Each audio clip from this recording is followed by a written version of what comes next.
Education has always been more than classrooms and textbooks. At its core, it's about shaping minds, building character, and preparing individuals for life.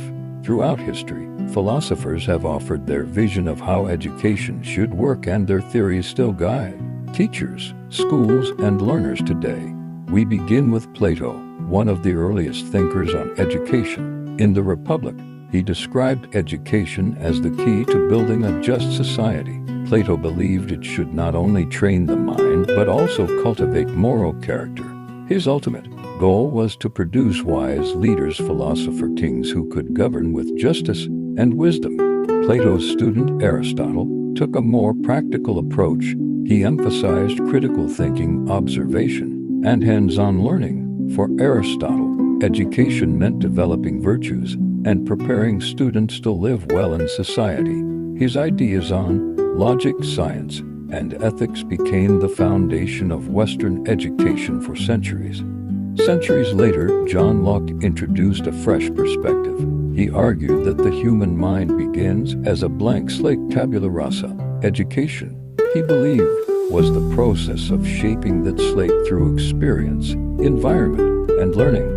His theory placed great importance on the role of teachers and parents in guiding development. Then came Jean-Jacques Rousseau, who challenged strict instruction. He believed children learn best in natural settings, guided by curiosity and exploration. His book Émile inspired new ways of thinking about child development and remains one of the most influential works in educational philosophy. In the modern era, John Dewey revolutionized learning with his idea of learning by doing.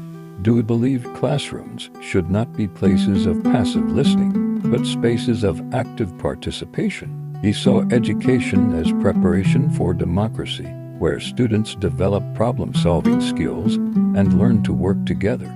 We also have Maria Montessori, one of the most innovative thinkers of the 20th century.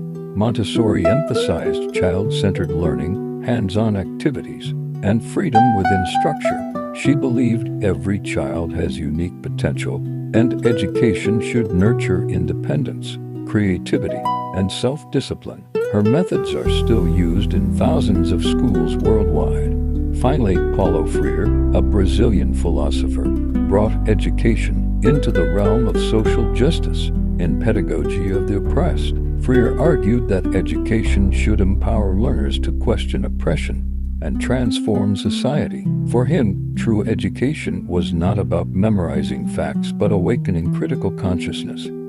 From Plato's vision of moral leadership to Freire's call for liberation, these philosophers remind us that education is never neutral.